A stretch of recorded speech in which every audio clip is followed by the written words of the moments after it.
What happens when brothers turn against each other in a battle for power and control? This is not a tale spun out of a Shakespearean tragedy, but a real story of conflict and power play that unfolded in the late 90s. Our story begins in 1997 in the Kuki-dominated areas of Churachandpur. It was in these bustling, vibrant streets that the seeds of dissent were sown, giving birth to an organization known as the Zomi Revolutionary Army, or ZRA. Their mission was clear: to stand against the Kukis in Manipur.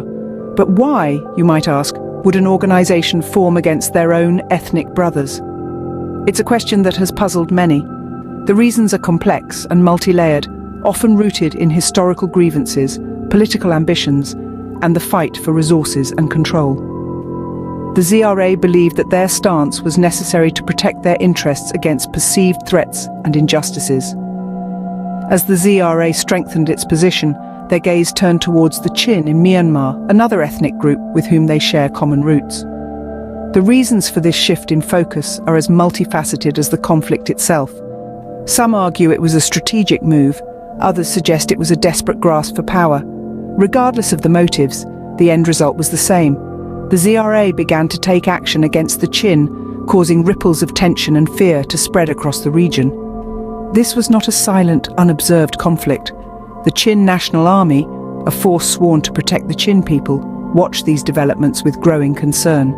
They saw the actions of the ZRA not just as an attack on their people, but as a direct threat to their sovereignty and peace.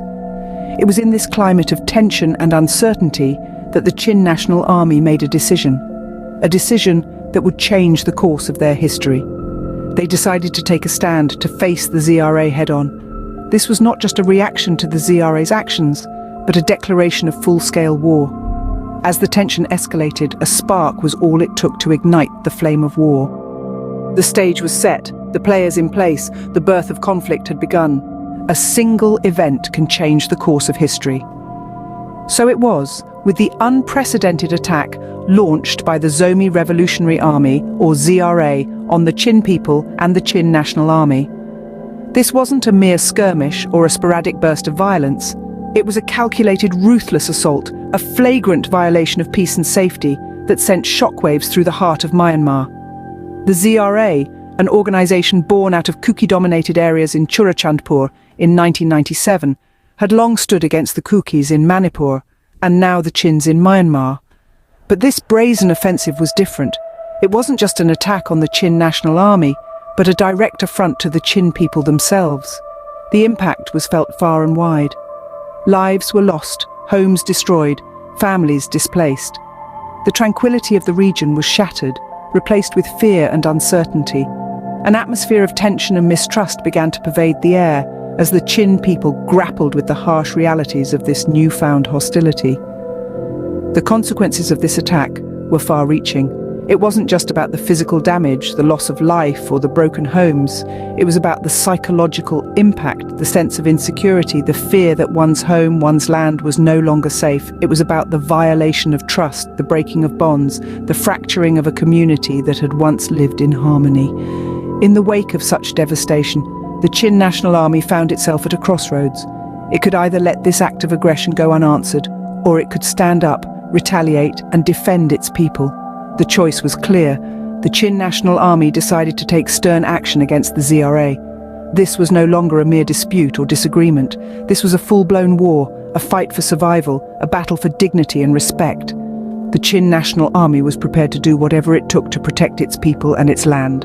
In the face of such an assault, the Chin National Army was left with no choice but to respond. In times of war, decisions must be made and sides must be chosen. In the face of an unprecedented attack by the Zomi Revolutionary Army, the Chin National Army made the grave decision to declare a full-fledged war. This marked a pivotal moment in the history of the Chin people, as they found themselves in the unenviable position of having to stand against their own ethnic brothers. The Chin National Army was resolute. They were determined to protect their people, their land, and their dignity. The stakes were high, the enemy was known, and the battlefield was their own homeland. Planning and strategizing became the order of the day. Military leaders huddled together, poring over maps, analysing the enemy's strengths and identifying their weaknesses. It was a game of chess, only with real lives at stake. The Chin National Army knew the terrain. They knew the hills, the valleys and the forests. They knew the rhythm of the land and the heartbeat of its people. They used this knowledge to their advantage, strategizing on how to use the landscape to their benefit.